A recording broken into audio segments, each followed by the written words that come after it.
Hello and welcome to the Autistic Experience, an autism and ADHD podcast which tries to answer the question, what?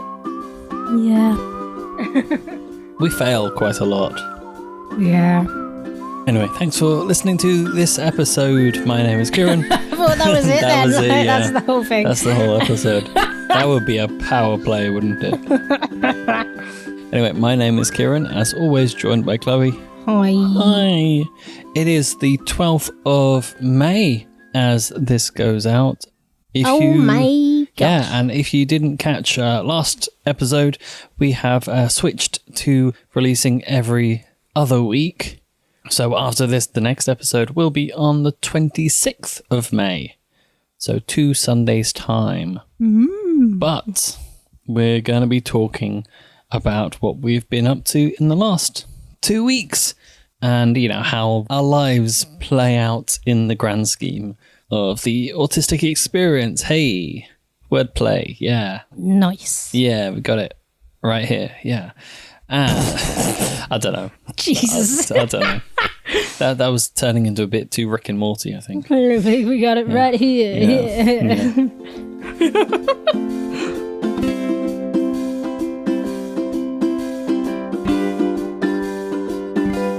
I just want to start off by saying, like, we've been away for like 5 days and the temperatures outside have suddenly gone from about 8 degrees to 24. Yeah. And I don't know whether we've managed to skip a season. No. I don't know It certainly what's seems happened. that way. Because we were also very used to fairly chilly temperatures while we were away. So, Oh. But I mean, the weather forecast reckons it's going to be cooling down-ish by Ooh, that's a lot of the rain. midweek, but it's not set to be super cool. So maybe we're in the height of summer already. Who knows? Anyway, so we have been away. We went on a little holiday. Mm-hmm. We went off to Norway for a couple of days. We did. And, well, we haven't actually mentioned what the plan was in the last episode, so we can kind of go through it properly. We went on a cruise. We did. Wooze. A booze cruise. Yeah, well, it was for you anyway. So. We went on a cruise for 5 whole nights. Mm-hmm. We had kind of like, 2.5 days on the sea and then 2 days in Norway. Yeah, more or less. And I've never been on a cruise before. Kieran has. Like 5 years ago. Many a moon ago. Many moons ago. But I've never been on one, so it was my first experience of a cruise. So let's kind of go back before. Like, did you have any, like, preconceived ideas about what it might be like? Or any worries or Well, what? as we have probably mentioned before, I suffer from basically travel sickness on any sort of vehicle ever. But one of the ones that I'm most prone to is seasickness. And so I hear you asking, why on earth would you decide to go on a cruise if you get really seasick? And I say, Shut up. yeah, cause, all right, nothing's going to stop me. So I was concerned about that before going. I think I was partially like hoping that there'd be enough to do as well. But otherwise, I didn't necessarily have any like worries. I suppose most of my kind of preconceived things was it was going to be really fancy and just a lot of old people. Well, there were a lot of old people. There were. The majority of the boat's population of guests, I should say, were probably at least 50. Probably older. Like, Probably at older. least, like, retirement age. Yeah. There were a lot of like 60 plus, even 70 plus. There was not many families, not many kind of young people. I think there was probably maybe 2 or 3 other younger couples. Yeah, Alongside I'd us. say there were a couple of people our age. But bearing in mind there was like 1,000 guests on this boat, apparently. Yeah. I think I saw maybe like less than 10 other people that were probably in their 20s. Yeah. But that's not a problem. Like, I didn't find it hard at all. One of the things I want to try and figure out during this episode is whether a cruise can be recommended for your kind of regular autistic person? Whether it's a good idea? It's a good question. I think there's arguments for both sides, and I think we'll have to discuss to come to a proper answer. Yeah. I couldn't say straight off the bat what I think. Yeah. So let's start off with kind of less autistic friendly things. So there's quite a lot of people there. Yeah. I think on ours it never actually felt like crowded. No. I think it was a bit frustrating when we first got on the boat. I found it hard then. But as soon as you're on for a bit and people spread out and everyone's not running around trying to find their rooms, and, you know, people are kind of just, for the most part, end up sitting in bars and cafes and things. So if you're just wandering around the boat, there's not a lot of other people actually walking around. So it feels emptier. So yeah, I do think it didn't feel packed to me. Although that said, I think if you want some quiet time, the only place you're ever going to get that is in your room. Yeah, that's pretty much the only time we were ever totally on our own, wasn't it, really? Because there's usually at least somebody else wherever you go. I mean, you might get a couple of minutes, but if you want like a long break from people, you have to go to your room, really. Yeah. But the good news is the rooms are reasonably well soundproofed. Yeah, I was impressed by how good the rooms actually were, because bearing in mind, like, and we can talk more about the entertainment stuff in a bit, but bearing in mind they have entertainment on kind of late into the evening, like, you don't hear a thing. I didn't hear anybody the entire time on the boat. No noise from the bars, no noise from the corridors, no noise from next door, nothing. I think the most I ever heard, because our room was pretty much directly below one of the lounges where they have entertainment in. I did hear, like, occasional bits from there, but it wasn't, like, loud. I mean, we've heard louder stuff coming from over the road. Yeah, genuinely. At home. I wouldn't even necessarily say I was massively aware of that either, so it was a bit rattly in the room when the sea was rough, but that was kind of it. I was impressed, because you'd think that as it being on a boat, it'd be a bit flimsy, like the walls might be quite thin, or you'd at least be able to hear the people next door, but absolutely nothing at all. But I suppose, were we talking about autistic friendly stuff or autistic unfriendly? Slightly more unfriendly stuff, but it was just because it started off by saying it was quite busy.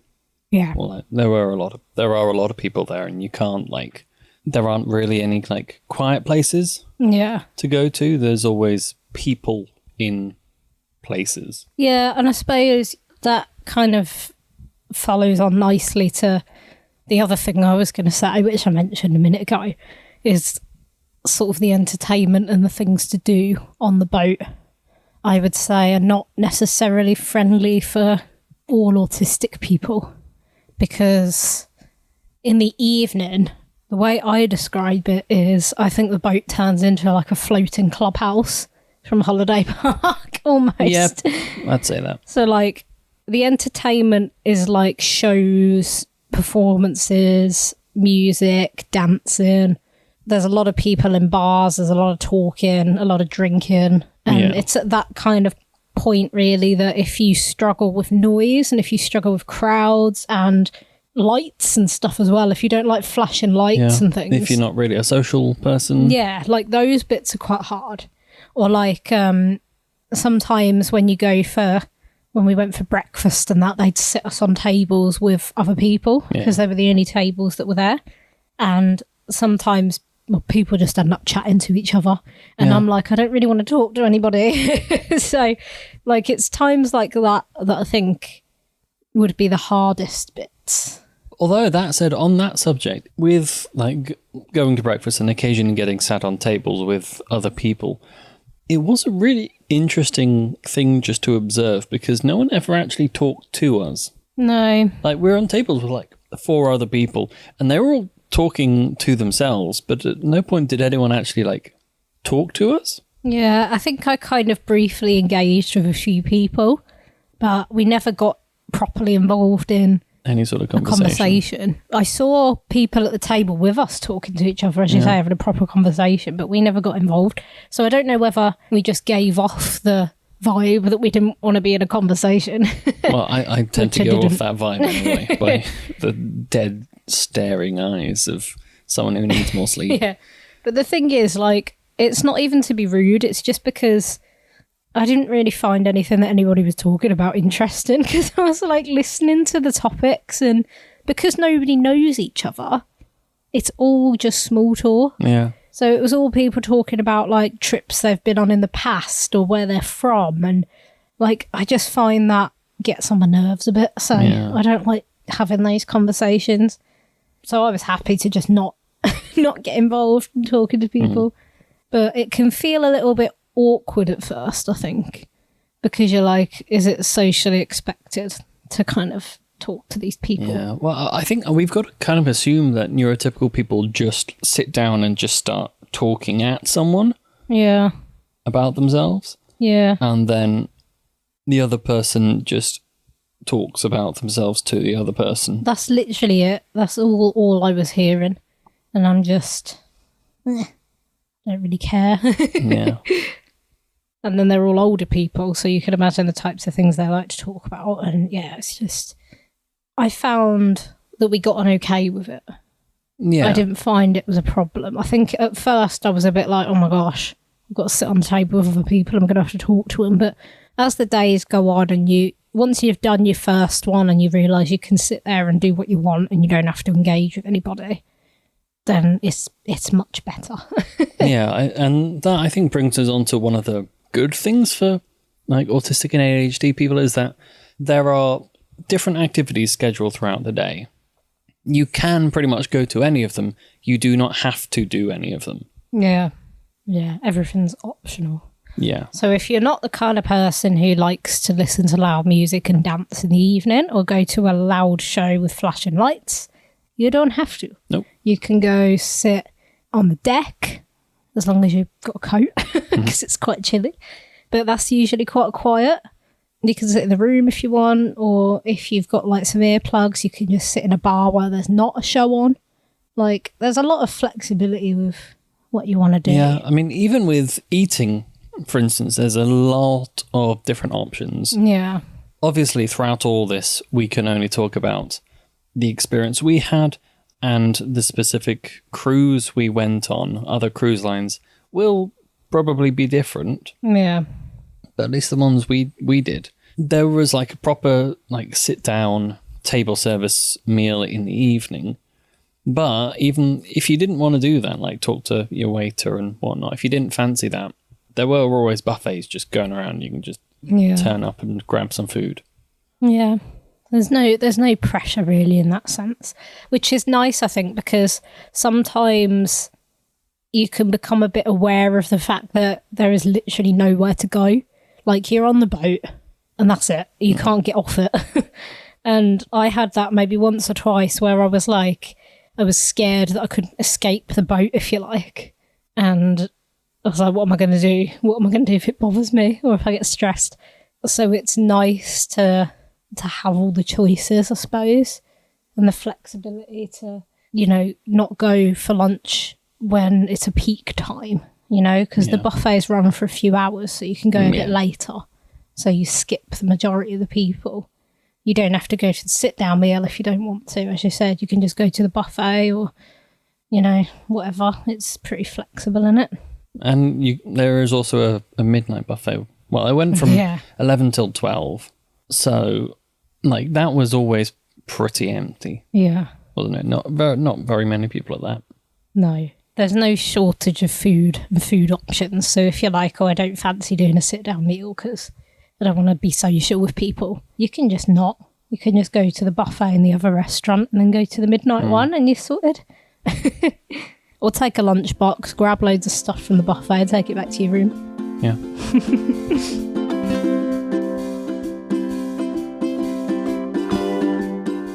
So there's never any pressure to actually do anything. That said, it is very nice that you don't actually necessarily have to organise anything yourself. So there's always stuff you can go to if you want. Yeah. There's always stuff to do. That was the thing that I kind of wanted to talk about because, as we know, I struggle quite a lot with our friend executive dysfunction. And I'm not very good at making myself do things, no matter how much I want to do things. So if you're just in a place where there's activities that are pre-planned and you don't have to figure it out for yourself, they've organised what places they're going to take you to drop you off for the day. They've even organised like excursions that you can book onto just straight off the boat and straight back again. Like you don't have to plan anything, and you can do like a full, pretty packed holiday full of activities and things without even really having to think about it. Yeah. It's literally just a case of like, do we want to go to this thing? And yes or no. And if it sounds like something you'd vaguely enjoy, you can just go. And if you don't like it, you can just leave it. We had 5 days of it. And I don't think either of us ever really had any kind of like choice paralysis or going, oh, I don't know what I want to do. No. Like we do at home when we just kind of sit around and go, oh, I feel like I should be doing something. Yeah. Because like at home, we have to decide what to do like for ourselves. Whereas like on the cruise, there was a choice. Yeah. Just a things to schedule. do. You can just go to it all. Yeah. Whereas, yeah, you get up here, you've got a whole day that's empty and you're like, what am I going to do with it? Brain goes, and then you do nothing. And you're like, wow, I feel rubbish now. But no, that was really good. I think really helpful. And I also felt like if you do struggle with executive dysfunction, it's good to even just go and sit in a bar or a cafe, get a drink, and then like take something that you like to do, like a hobby. So I took my crochet, you took the Switch. There was lots of people with books and things. You feel like you're still doing something because you're on a boat in the middle of the sea, and you might only be doing something that you usually do at home, but like it feels more in a way, which is nice. So it gives you that feeling of like, I'm doing something, you know. I could be sitting at home crocheting, but because I'm sitting in this bar on this boat, it means more and I feel more satisfied by it. I'm just sitting doing it in a different place to usual, but it feels great.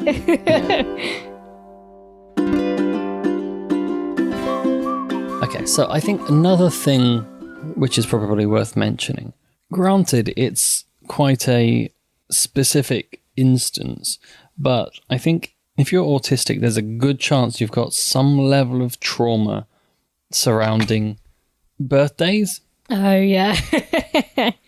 Like, you know, birthday parties being sung happy birthday, present opening, you know, that sort of stuff. So while we were on the cruise, we actually had my birthday. Yeah. So I had it in international waters. Yeah, you actually did. And throughout the cruise, like the couple of days beforehand, because this was like day 4 or 5. It was the last night, It was wasn't the last full day, yeah. We'd seen like people during dinner getting happy birthday sung to them by the waiters who had like a guitar and a tambourine and stuff, and they would sing very loudly at them, and then everyone would clap. And that is like my idea of hell. So I think it was like the second time that happened, I think. Chloe, I just went to you and went, I don't know who you need to talk to or what you need to say to them, but I need you to make sure that doesn't happen to me. Yeah. Because like I didn't know whether it was something you needed to specifically request or whether they just did it. Well, it turns out they do just do it. Yeah. And I had to request that they didn't do it. Yeah. So there was a fun post-it note you spotted like on the day. Yeah. Where it just said like Kieran like table numbers like no singing, only cake. Yeah, that's exactly what it said. It was hilarious. And that's what you got? No singing, only cake? Yeah, they managed to not do it, which was very nice. We did have a few of them come over and say happy birthday, but they did it in a very nice way. Like quiet. Yeah, like at the time I was like, see, that I can deal with. Yeah. And you got the cake as well. I did, yeah. It was a very nice cake. It was good. Throughout that dinner, because I knew that theoretically they wouldn't do it to me, every time I heard the tambourine go, because they always started it with a bit of tambourine go. It was like just like a trigger. It was like, what? And I feel like on that night as well, the guy that carried the tambourine was walking around quite a lot. And so we just kept kind of hearing it faintly in the background in different parts of the restaurant. It was like, where is he? Yeah, I was being haunted by a tambourine. It was quite entertaining. But no, they were good. It was very easy to just be like, can we not do that?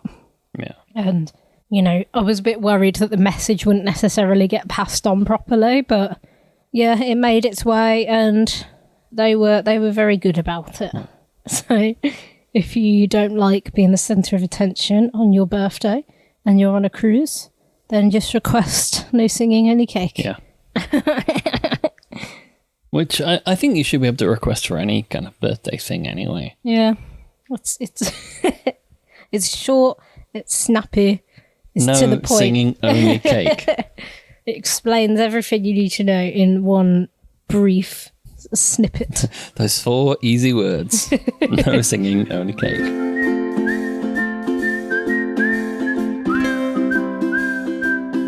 Do you have any other kind of major points for or against going on a cruise for an autistic person? I would probably say as a caveat that the time we did it was not school holidays. Yeah, that's true. So I would find it very strange if there were children there. If you went during a summer holiday or a winter holiday or an Easter holiday, then you may well find families with smaller children who are naturally quite loud. Yeah, that would be very difficult, I think, to deal with, because I couldn't deal with being surrounded by children all the time if they were running around and making noise and that. At least with old people, once they're in one place, they tend to stay there. Yeah. They just sit in one place all day, go for dinner and then sit somewhere else. Yeah. They're very quiet.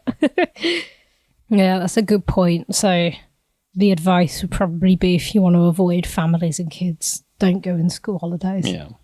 I mean, obviously, you know, depending on your situation, you might have your own family and you can't avoid it. Yeah, that's true. You can't avoid the family. No. You can't avoid the family if it's your own. I guess if it was in that case, then I don't know. Well, earplugs is always the answer. Yeah, always take earplugs wherever you go. Not sponsored by Flair. No. But, you know, Flair, if you want to get in touch. Yeah, I took your earplugs on my cruise and they helped me very much. Yeah, I think another thing I would say, like, if you're autistic and looking to go on a cruise, maybe take someone with you who is okay talking to people. Yeah. Because you kind of took the job of talking to people. Yeah. For the most part. Like ordering drinks when it was kind of loud or even when it wasn't loud. Yeah, basically. The only thing I didn't do was order your food for you, I think. Yeah. Go with a friend that can, or a partner that can take charge of all that bit. Yeah. Otherwise, you're never going to get any, never going to get any drinks. No, never going to. Yeah, no drinks, no food, no cake, only singing. Yeah. I think overall, based on what we have discussed, my verdict would be that the parts of the cruise that are friendly for autism, at least at the time that we went, would outweigh the parts that aren't, because I think that anything that isn't really friendly is avoidable. Yeah. I would say, though, that if you think you're the kind of person that wouldn't want to be out and about on the ship all the time, and you think you'd need time in the room to just relax, I would highly recommend getting a room with a window. It's more expensive, but I think if you're spending a lot of time in the room, you're going to want a window. Otherwise, it's just going to be like dark, kind of enclosed, and you're not going to see anything. Yeah. Whereas at least if you've got a window, you can look out at the water or wherever you are.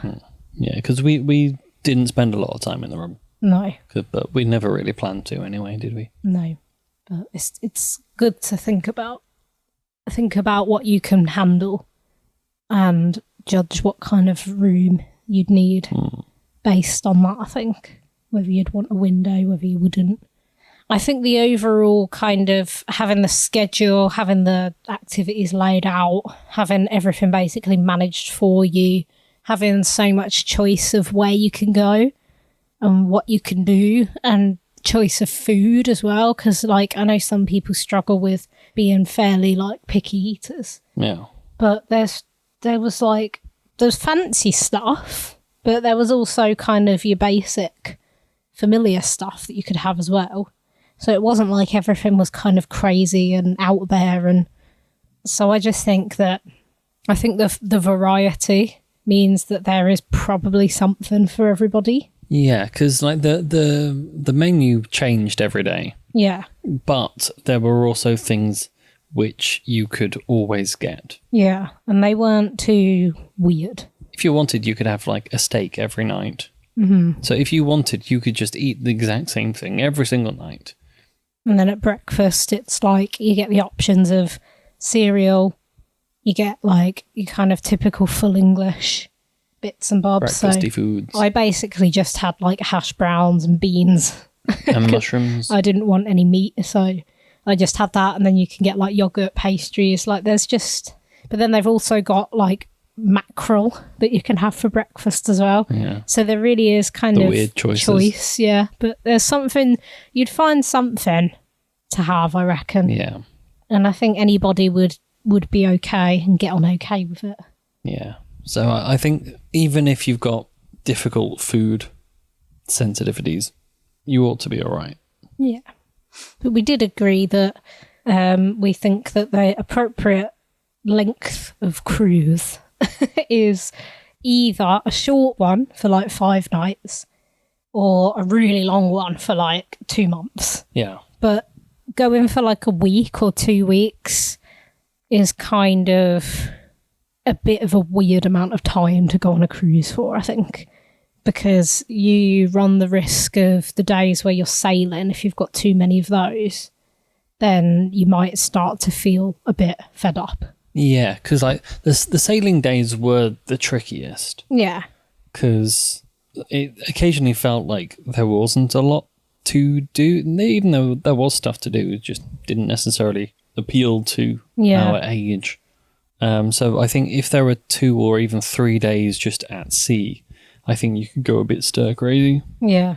Hence, slightly shorter cruises means you're not going quite as far. Yeah. But if you go on a really long one, then it's kind of worth it. Yeah. So that's kind of why I feel like it's one extreme or the other, really. And then the middle ground is a bit like, I don't know. But yeah, I would recommend cruise. Yeah, so would I. I mean, there is a huge amount of food. Like, I don't think we can stress enough just how much it is possible to eat. Yeah. Like, we were there for 5 days and we both came back noticeably heavier. I don't want to think what it would have been like had we been on a longer cruise. Yeah. We would have just turned up like Violet Beauregard rolling down the gangway. Yeah, genuinely, like, you get on the boat and then by the time you're getting off again, the clothes that you wore to get on are too tight. Because like, it's just like one buffet after another, isn't it? There's so many options for how many meals you can have. You can have like 6 meals in the day if you want, plus extra if you want to book onto like afternoon tea or something. Yeah, I think the thing we learned is that hobbits would love a cruise. And that's probably why I love a cruise. If it's the sort of thing you've dismissed as it's an old person thing, yeah, it kind of is. But I think it can also just work for our brains a bit better. Yeah. Because there is structure there. And like, you're basically just looked after the entire way. Yeah. And you don't necessarily have to have the stress of trying to decide what to do for every single thing. Or you don't have to go, oh, what do I fancy eating? Because it's all there. You don't have to pick from like 100 different nearby places to go and eat and go, what do I fancy eating? Yeah. I don't know. Like walking through a city you don't know, trying to pick a restaurant. Yeah. And also, once you're on it, you don't have to pay for anything. No. Unless it's an extra, like the afternoon tea. But all the meals are that. And if you get like where you got a drinks package, you could just kind of get what you want and you don't have to worry about it. Yeah, I think the only thing we ever bought on board was an extra pair of sunglasses for you because you forgot sunglasses. Yeah. And I can't deal with light sensitivity, especially on water. I mean, which makes it surprising that you managed to forget such an important thing. Yeah. But that's the ADHD brain for you. Yeah. My rule is when you're going on holiday, you're always going to forget something, so make it something not that important. Yeah. Well, sunglasses are fairly easy to replace, although I do have 4 pairs now. Yeah. So I think we can, at least from our experience, say that whilst cruises aren't necessarily totally autism and ADHD friendly, they're no more unfriendly than a regular holiday, I'd say. And I think just due to all the little quality of life conveniences which are built into the experience, I'd say it's definitely worth trying out. Yeah. And I will probably go on another one in a couple of years' time. Yeah, definitely. We'll definitely go on another one. Shout out to Fred Olsen, the cruise line that we went with. They were great. Again, not Spawn, but we gave them money.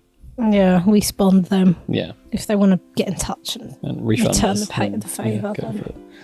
Never going to say no to that. But with that, I think we should probably end the episode there. Have you been on a cruise? What was it like? Let us know. Get in touch on our Instagram page at The Autistic Experience. And we would be very much interested to hear if you've been on like a different cruise line, what that's like. Yeah, or a different time. Well, there are lots of children. Yeah. Who knows? Let us know. So we will be back in 2 weeks' time on the 26th of May. So have a good 2 weeks. We'll see you then. And should the opportunity ever present itself, it certainly did these last couple of days for us. So if you're planning on going on a cruise, you know you're going to get that free lunch. Lunches. Lunches. Yeah, multiple lunches. Get those free lunches. I cannot stress how many lunches we ate. We had 2, like, the day we arrived. And then, like, 2 dinners. Yeah.